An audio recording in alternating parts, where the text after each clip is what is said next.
welcome to this episode of Author Success Show. Today we have a very special guest. Her name is Nikki Nash. Nikki is the creator of Market Your Genius podcast and the founder of Genius Profit Society, which equips entrepreneurs with the tools and resources they need to share and profit from their talents.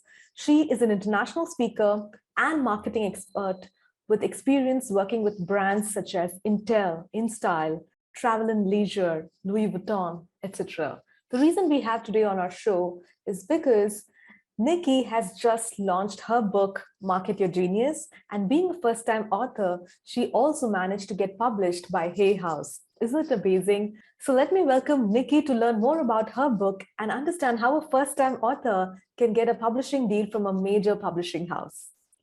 Hey, Nikki, welcome to Author Success Show. Thank you so much for having me. No, it's my pleasure, Nikki. I've been watching all the amazing things that you're doing on social media. We are, a part of the same Facebook group for entrepreneurs. So I've always wanted to connect with you. So the minute I heard that you're launching your book, I just jumped at the opportunity. Oh my goodness. I'm glad you did. So congratulations on Market Your Genius. So how do you feel? I mean, how did it feel to first hold the copy of the book for the first time?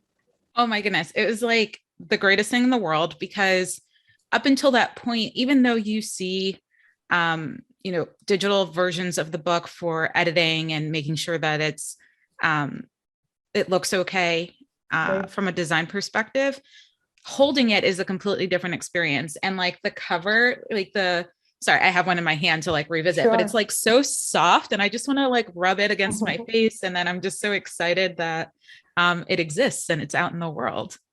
Amazing, Nikki. So the book I know is predominantly for people who want to take their expertise and attract the right audience and start marketing their expertise and convert it into a successful business. But I'm sure all the teachings in the book would perfectly fit in for an author as well, because an author is also doing the same thing, right? Marketing their genius. 100%. An author is doing the same thing. And whether authors realize it or not, they're creating a business because their book is a product.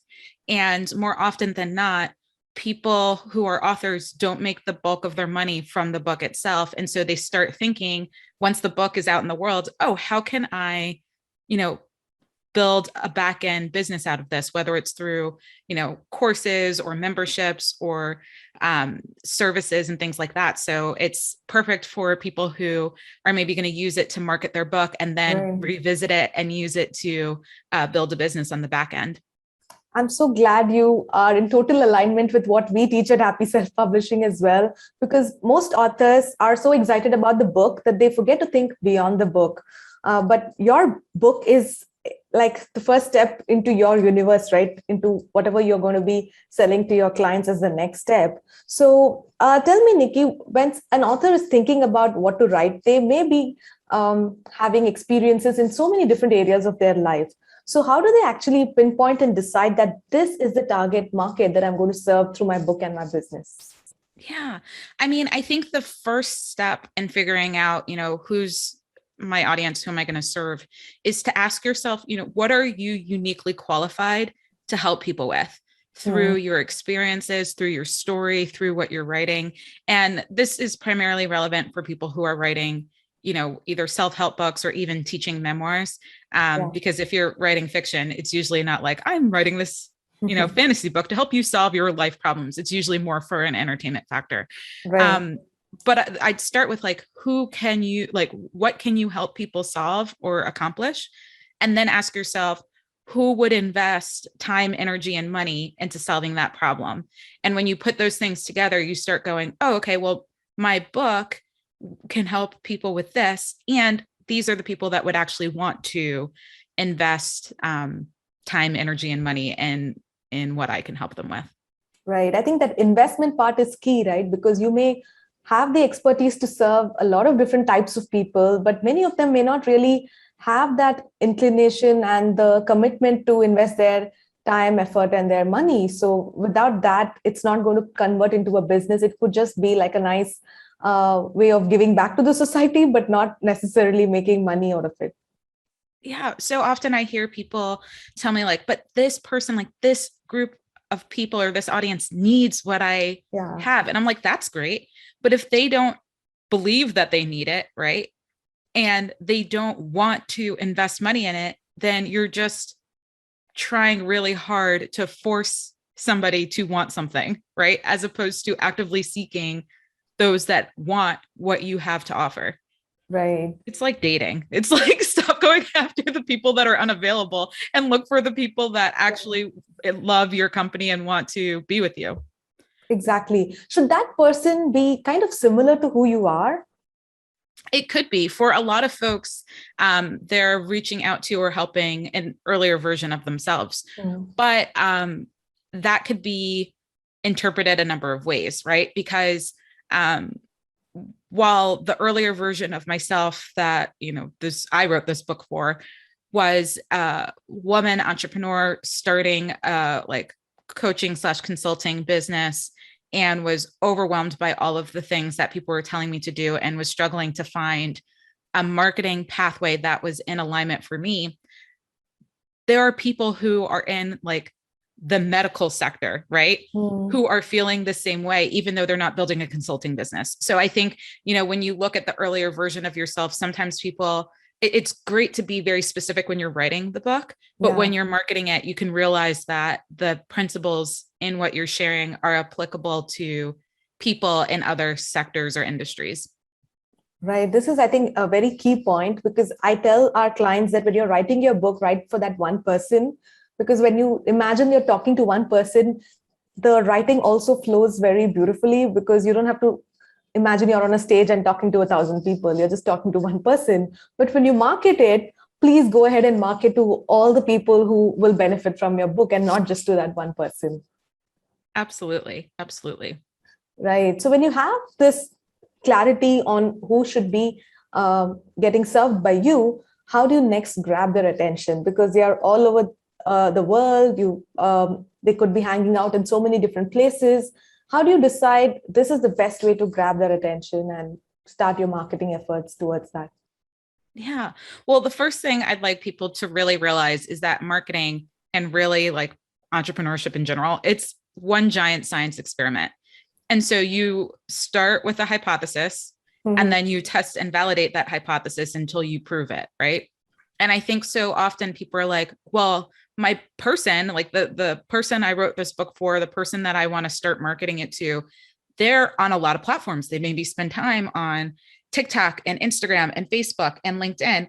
And if you try to be in all of those places at once as like an author or a one person show, even if you have like one other person helping you, it's too much, right? Yeah. And the reality is most people don't need to sell like 1 million copies to have their book be a success, right? A Right. success could be, wow, I got this book in the hands of, I'm going to oversimplify this really, but like 10 really critical people who, 2 of which bought a program and spent, $50,000. I'm really being melodramatic with the numbers on purpose, but like you could have maybe like 10 people or 50 people or 100 people buy your book and Still then be have them super buy something successful. else. Yeah. Exactly.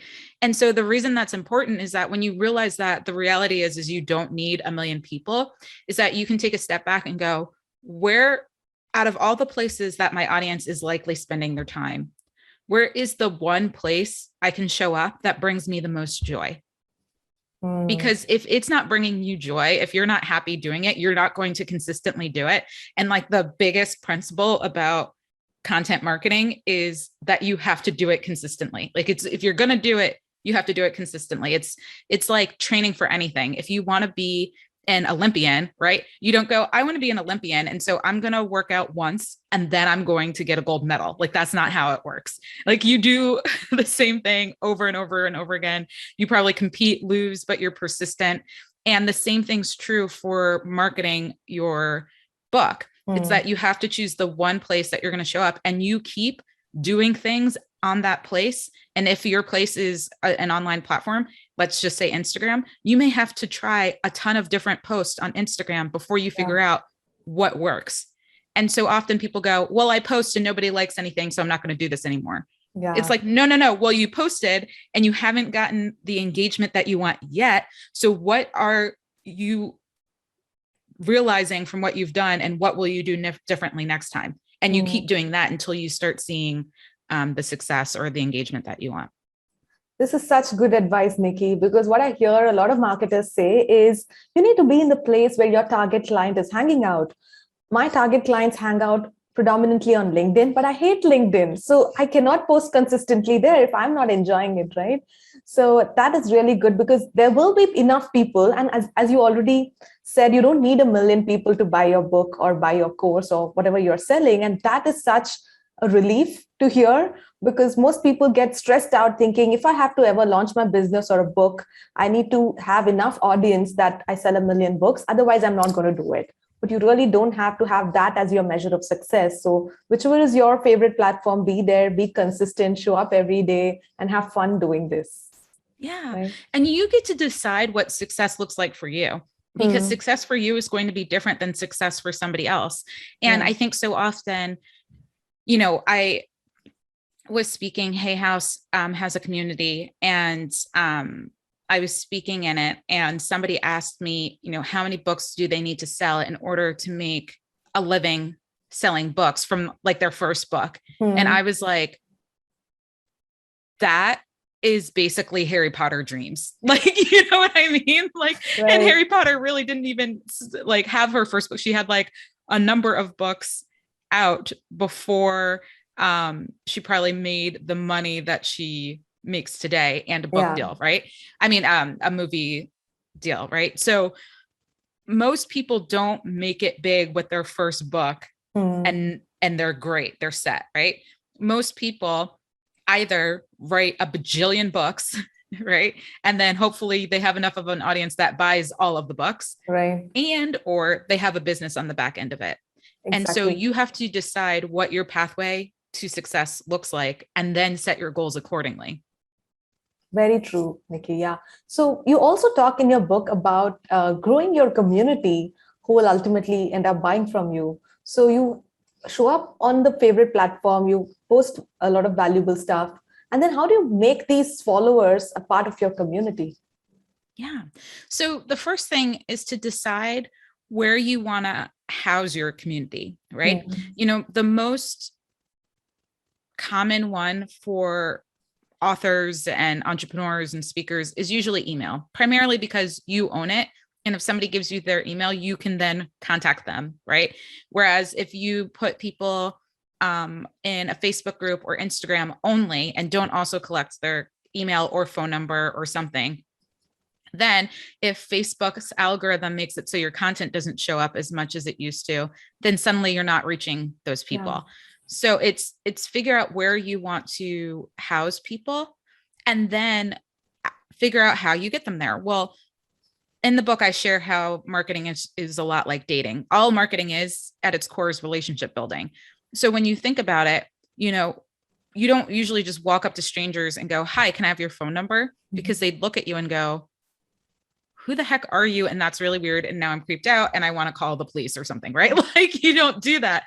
You usually maybe like spark a conversation with someone, get that they're like entertained. And then maybe you guys are like, you know what, we want to continue this conversation.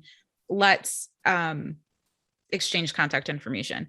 The same is true online. Like, you post valuable content, and usually when people are engaging with it, they want more. And you can say, hey, you know what, let's go beyond this. How about I give you, a sample chapter of my book, or a workbook, or a video, or an audio file that I know will be of value to you, and I'll email it to you. And all you have to do is give me your email address, right? And then there are tools like Lead Pages or ClickFunnels, or, there's a million, HubSpot. Right. There are all these tools that will allow you to do this automatically, where somebody clicks a link, and you've likely, if you're listening to this or watching this, have done this before. If you've ever gone to a website and they've said, get 10% off your next purchase when you subscribe to our newsletter, that's the same thing. Yeah. But usually you're not like get 10% off of my book that doesn't exist. Like nobody's going to sign up for that. So you usually do get a free chapter or get something magical. They give you their email address, and then you make sure you have their permission to keep contacting them. Sure. So when you decide, Nikki, because you're anyway giving a lot of great content on social media, this is a challenge that I personally face. I don't know, how can I make my community exclusive, that they get all the best stuff and yet provide good stuff for the people who are not in my community as well? So how do you kind of balance that? Yeah. So what I like to do, and I've seen people do this, and it's a really easy tactic, is that you can go live outside of your community, right? But also stream inside your community, right? And I'm just going to use video live streaming as an example because it's an easy example, but you can apply what I'm about to say to other strategies or content mediums. But let's say I was going to go live, and I can go live at the same time on like my Facebook business page and inside a Facebook group, right? And what I could do is something simple where I say, I give a bunch of value. And then I say something like, all right, guys, for those of you that I do trainings like this all the time inside my community. And if you're on my business page, you'll want to join my community, because inside my community, I'm going to now do Q&A or do something where like you're giving additional value that that people can't get unless they're in the community. And so just think of something that people will want that is worth it to them to join your community or give you their email address or something like that, right? And so I know a mentor of mine used to do it where they would do it, the exclusive community would be in Zoom, and then he would live stream the first piece on Facebook and then end the streaming into Facebook and go, okay, great, guys, I'm ending this here, but everybody else in the community we're going to now do Q&A. If you want to do that, you have to sign up here or something. And then he would end it streaming into Facebook and keep it going on Zoom. Wow, this is such a great tip, and it's so easy to implement. I'm going to try this very week, and I'll get back to you on how that works. Yeah, absolutely. And you can also break it up where you go live and then you say, hey guys, tomorrow I'm going to answer any questions inside of my Facebook group. So if I didn't answer your question live and you'd like it answered, make sure you join the group, because I'll be reading my answers to all the questions. Simple. Oh my gosh, I want my question answered. I want to know the answer. Let me join this group real quick. Exactly. This is amazing. So Nikki, once we do all the marketing, engage our community and do all of this good stuff, how do we actually start that sales conversation? Because we want our followers and our community members to also kind of become our leads for our business. Not everybody would be like the prospective client, but there would be quite a few people who are ready to open their wallet and buy something. So how do you transition from marketing into sales?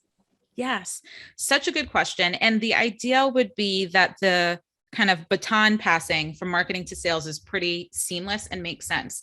And so I'm going to share what that looks like, but then I'm also going to share with you how to make sure that it's seamless. And so one of the easiest things to do, especially if you're doing a lot of content marketing, which usually authors are doing, and I can actually use what I've been doing right now for my book as an example, right? I've literally gone live. I'll read excerpts of the book, and this particular strategy works when the book already exists, but I've done similar things for products, but I'll go live. I'll read a little bit out of the book. I usually open it up by like, hey guys, this is what we're talking about today. Actually, there's a passage in the book that's perfect for this. I read the passage from the book. I stop reading. I talk more about the topic. I say in the book, we dive into this even more. If you would like to, if you've liked this and it resonates with you and you want more, grab a copy of the book, right? Like you can head here and grab a copy. It's available today. Right. Yes. Because you need I call it a tasting spoon. If you've ever gone to an ice cream shop and there's all these flavors and if you don't know what anything tastes like, you'll leave the ice cream shop not buying anything because you won't know if you actually like it. But if somebody gives you a little taste and you're like, yes, that was amazing, I want to have more of that, then you buy it.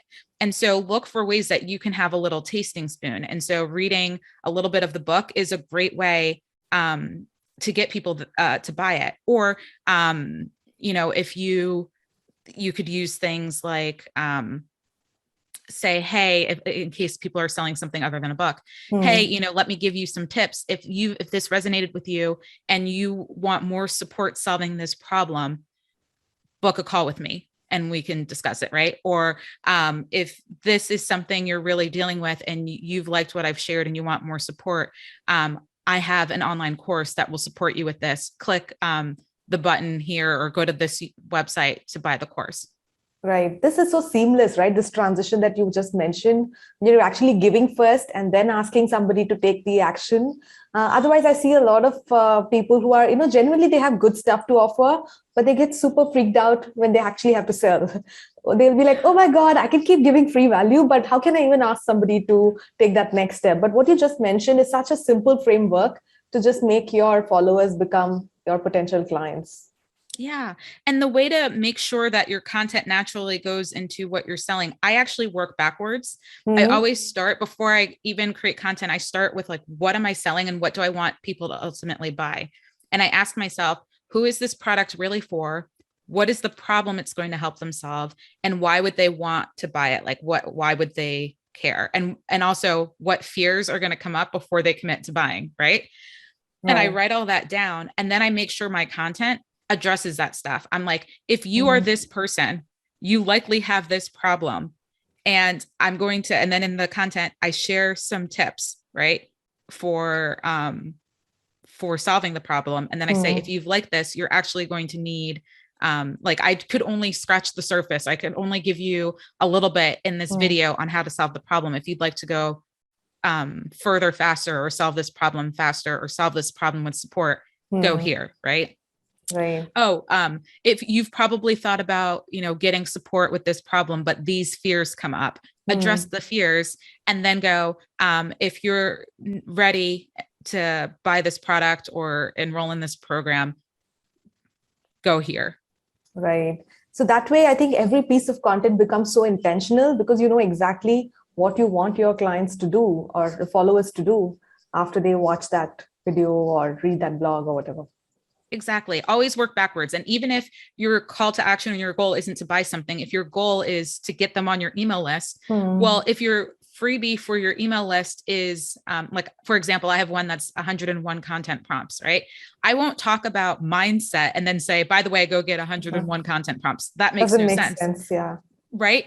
But if I want them to get the content prompts, I'll talk about like, are you struggling to create content? Do you feel like you are ever about to go live and then you don't know what to say, or you struggle to come up with a plan? In this video, I'm going to give you 3 tips. And then at the end of it, I'm like, by the way, I just gave you tips. And some of you may just want like, because one of my exercises is to come up with their own content prompts, essentially. Like that's one of my tips. And then I'm like, actually, as a bonus, if you would like to get the content prompts for you, I have 101 right here. Go here. People are like, yes, because you told me the solution to my problem was to come up with this thing, but you already have done the work for me. I'm definitely going to sign up for it. And then bam, they join your list. And now you have people. Amazing. So Nikki, I just wanted to understand a little bit about the publishing process you went through for the book, because most of the times I tell first-time authors that just go ahead with self-publishing because it's faster, easier. The reason I do that is because most people do not get deals from big publishers, but you are a Hay House published author. So how did that happen? Yes. So it is a combination of manifestation and pure action. But it all started when I saw this video by Bouchard, who's a coach. He focuses a lot on high performance. Right. And one of the premise of the video was that he should be able to look at your calendar and tell what you're focused on, what your goals are, what you're moving towards, right? And if you have goals and he can't look at your calendar and tell what your goals are, essentially they're not going to happen. Like that's generally what he said, loosely what he said. Right. And I've had write a book on my list for decades. Like I'm talking, I'll write a book before I graduate college. I'll write a book before I'm 25. I'll write a book before I'm 30. I'll write a book before I'm 35. This book is now luckily going to come out before I'm 40, but like, like it's so many half decades and decades of saying I was going to do it. And the thing that changed for me is I said, I'm going to write a book. I'm going to get a book deal, right? I said, you know what, Brendan, it's been on my list for too long. I'm going to go for it. So from a universe perspective, the first thing that shifted and changed for me was that I was focused and committed and declared that this was going to happen. Right. And having a traditionally published book isn't right for everyone, even if it's something that you think you want. So we can also talk about that. But I declared that that's what I wanted. And then I started going, well, how the heck does somebody get a book deal? Because I had zero information. And so I started putting time on my calendar to research, and I would research on Google. I knew I really wanted Hay House to be my publisher. I just, for so many reasons. And so I started looking, how does one get a Hay House book deal? I found one article online that I have yet to find again, but it was just like divinely put in front of me.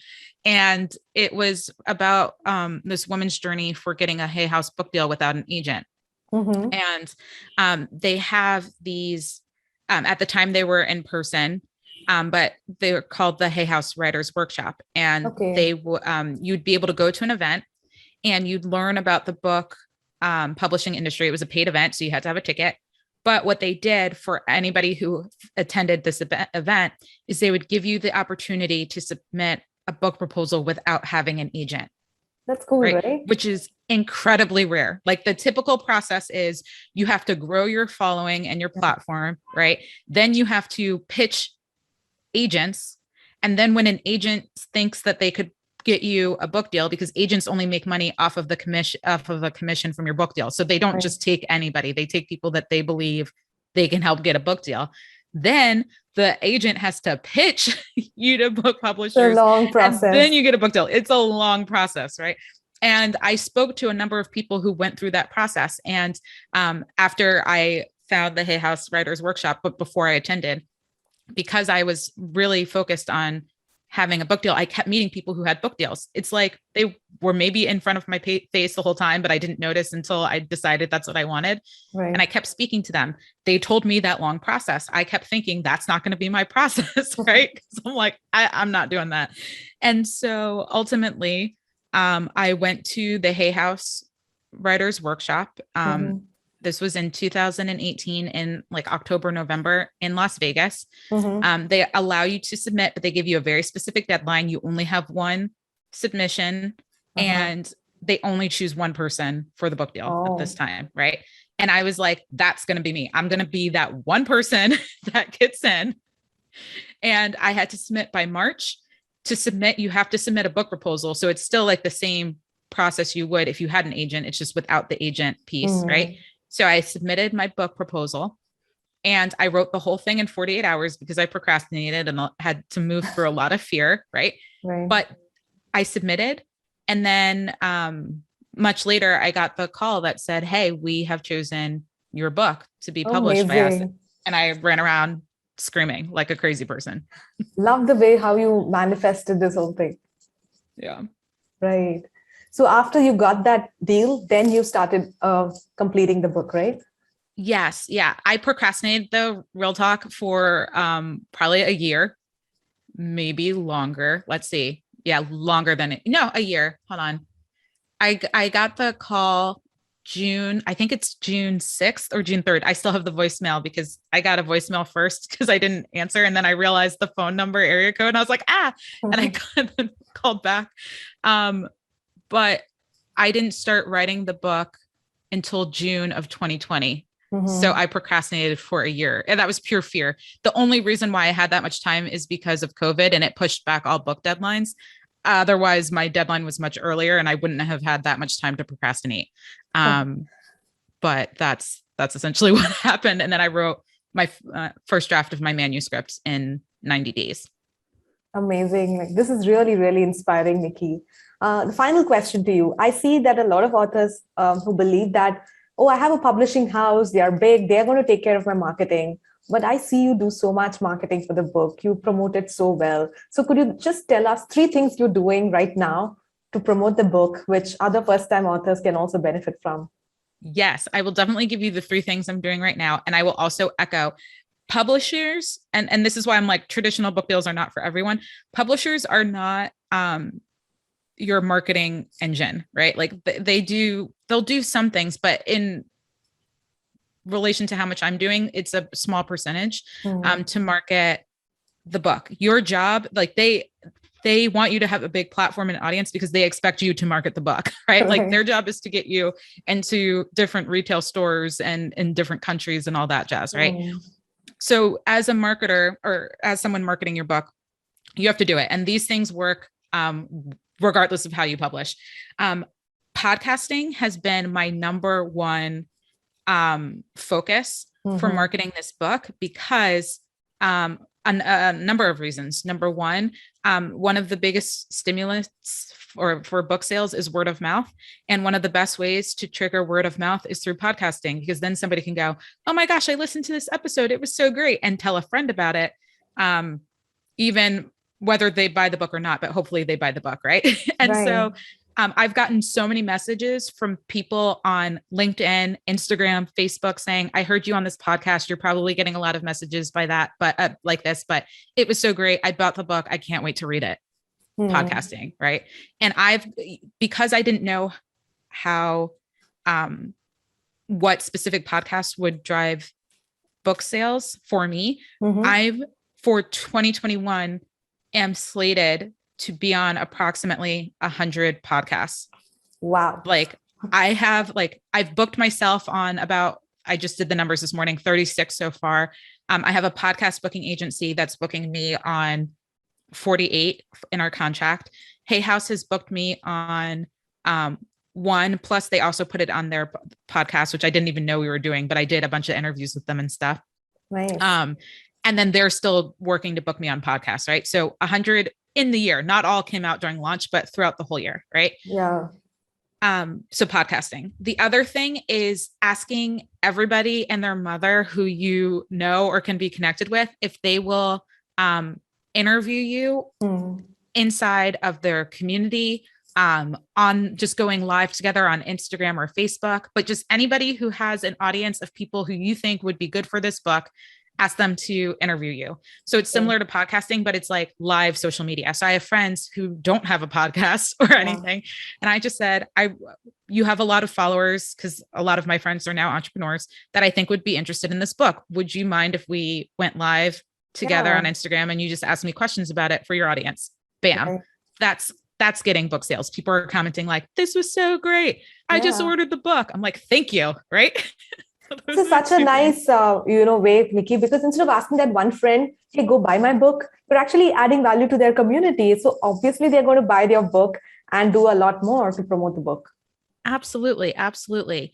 And then the third thing that I've been doing is like my own audience. So I have been, and this is probably the first thing I've done, but this is like something literally anybody can do. And I shared a little bit about it earlier. I go live on my own platforms and I read a little bit from the book. And then I say, if this was helpful, go buy it. Or I'll share tips in a post. And then I go, if this is something you like, I should talk more about it in the book. I'm guest contributing on other websites, right? I am, which probably is a fourth thing or kind of goes in similar to podcasting, but I post on my own LinkedIn. I basically post all the time, and I'm talking, somebody left a review. I screenshot the review. I posted on LinkedIn and I'm like, oh my gosh, blah, blah, blah. Here's what's in the book. Who's already got their copy? If not, here's the link, right? Every day I'm posting reviews. I'm posting our rankings as we move up the rankings. I screenshot the rankings. I post that. It's just, I saw that yesterday. Like you have to talk about every single win you have, because then somebody goes, wow, this book must be something special. Right. I need to look into it. Even if they had no intention so far, by seeing you do it for the fourth or the fifth time, they would be like compelled to go and check it out. Yep. And so my best friend, who's not an entrepreneur, she's just my best friend who loves me, is like, I see you everywhere. She's like, every time I go into a feed on any platform, you're there. And if it's not you, it's somebody else.